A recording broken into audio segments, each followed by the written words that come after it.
Hi Sanai, how are you doing today? It's me, Diné Enciso. I'm here with you today for some tips and tricks. And right now it's the start of grilling season. So I want to go over a few things with you on how to show you how to make your own rub spices for the grill. Kind of give you a few tips on best things if you use charcoal, how to start them, and then also how to clean the grates.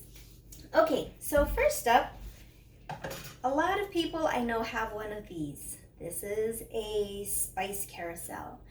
But a lot of the time, a lot of people don't use all of the spices that are on here. A lot of times they don't know how to or in what ways to use them. Like, would anybody know how to use herbes de Provence? Would anybody know when to use savory or thyme, marjoram? All these different spices that come in here. I'm not a huge fan of this per se.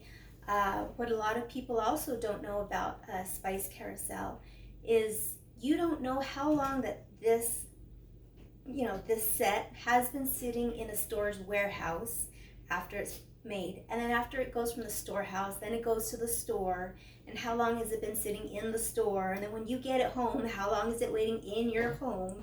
So a lot of times, the different spices in here can go bad, if you want to say.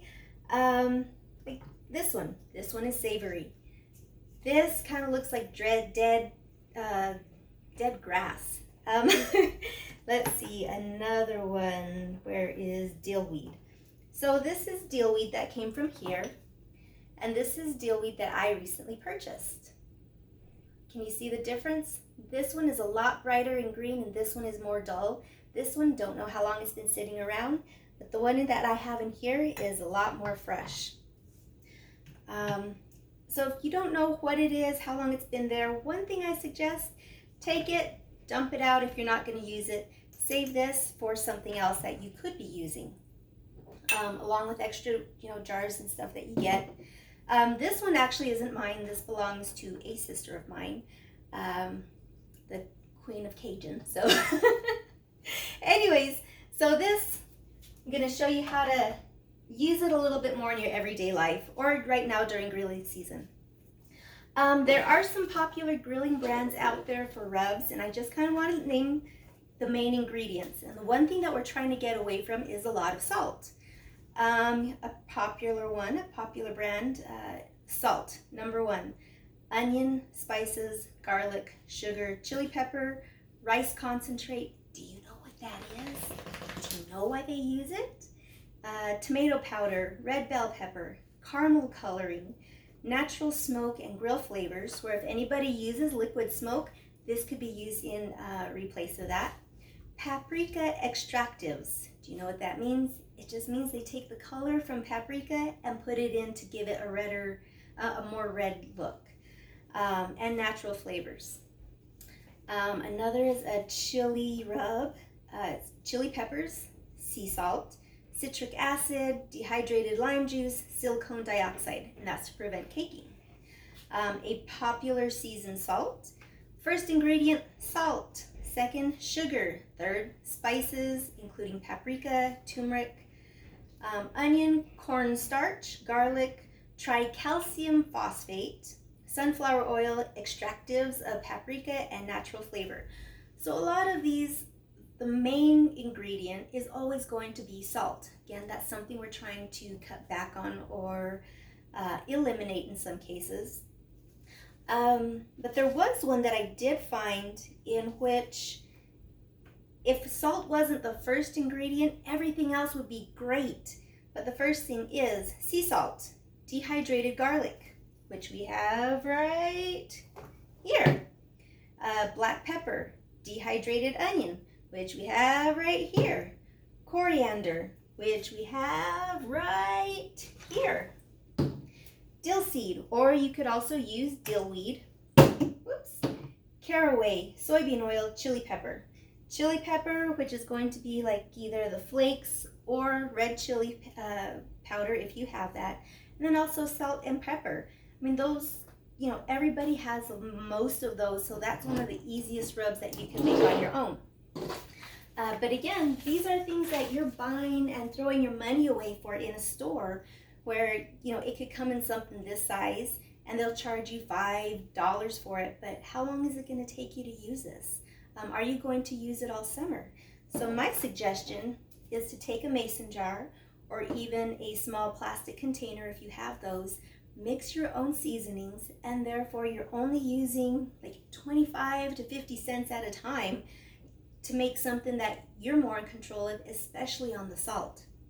Okay? Salt replacements, if you want to try them, one of my favorites, this is called nutritional yeast. It has a salty flavor, but there is no salt in it. It also has a bit of nutty Parmesan taste as well. So depending on what you're making, you know, this comes in really handy.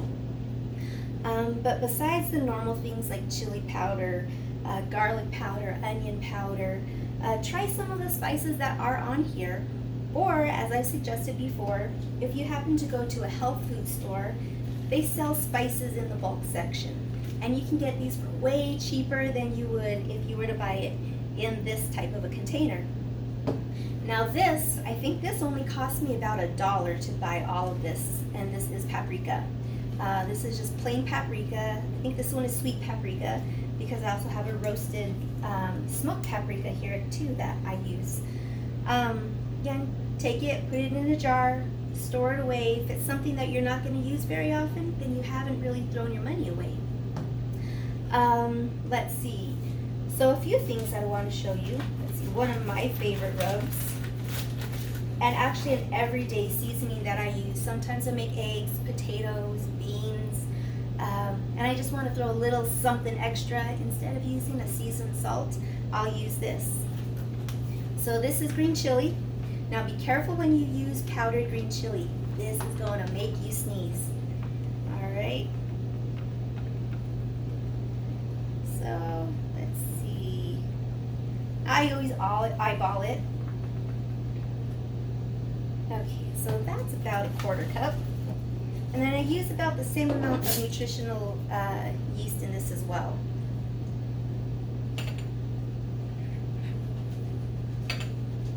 Okay, nutritional yeast. And then the other things that I use is garlic powder. And I usually use about 1/4 of this.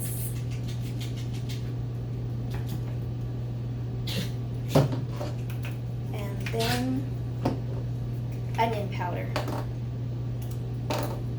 Now this, instead of that popular seasoned salt that you see in the grocery store aisles, this is my seasoned salt recipe. And again, I like to use this on anything from eggs, potatoes, beans, even if you just want to, you know, have something on hand. Woo! That green chili. You just put a top on this, mix it up, you're good to go. All right. Okay. Now others that we have down here, and I will actually give you a pretty popular, excuse me, a basic barbecue rub. So what you're going to need is, and this is for a large, if you're going to be out grilling ribs, grilling steaks, that, you know, that particular type of protein. Here's one that you could do. You can either do smoked paprika or you can use a regular sweet paprika. Okay, you're going to take dry mustard. Where is my mustard? Dry mustard. Okay, you're going to take onion powder. You're going to take garlic powder. If you have basil, ground basil, you would use that. I think I used all mine up. You're going to take red pepper flakes, black pepper, and salt.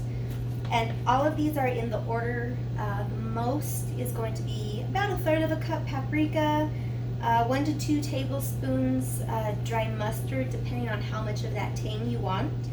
About 3 tablespoons of onion powder, the same with garlic powder, the ground basil if you have any, or you can even take dry basil if you have any of that and grind it yourself. About 2 tablespoons. About a tablespoon, you know, give or take, depending on how much of a kick you want, of red pepper flakes. And then also about 1 to 2 teaspoons black pepper, and then about a tablespoon of salt. So again, we've cut down a lot on the amount of salt that you're going to have in that particular mixture. Put them again into a jar that you have, mix it up, and you're ready for your next grilling activity. Okay? Now, some herbs that we do have that you maybe use all the time, especially if it's a fresh herb. This one is actually cilantro that I used just the other night. Now let's say that you don't use the whole bunch that you have.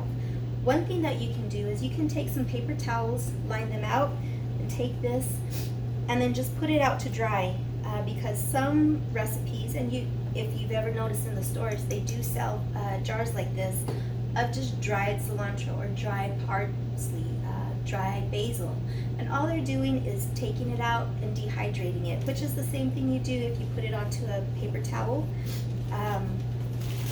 and then put it out to dry. And once it's dry, you can crush it and then put it into your own jar if you want, or you can crush it and put it into like a Ziploc, and you'll have it for later. Now, when you're ready to grill, my favorite type of grilling is using lump charcoal, or the charcoal that you get in the bag. But this is my favorite thing to use. This is a chimney starter. What you do is it has holes down below and also down here on the side that you stuff some newspaper in there. You put your charcoal in up here on top, light it up, and it will slowly pull in the air, and that heat, when it goes up, it will start to light all your other charcoal. And in about 15 minutes, it's ready. Put it in your grill, and then you're ready to go. Another tip, especially when it comes to your grate, let's say you haven't grilled for a while and you need to clean your grate.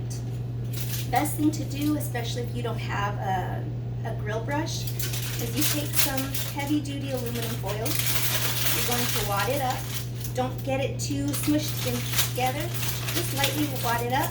And then what you're going to do is you're going to scrape up and down like this. Okay, and then whatever doesn't come off, no problem, because when you put this on your grill, any little remnants that are left over, they're going to burn off. But this is the best way, I think, the cheapest way as well, to go through and clean off your grill grates. Alright, so those are just a few tips and tricks for making your own grilling seasonings and preparing your grill for the upcoming holiday and for the rest of the year. Alright, Sanai, have a great day. We'll see you later.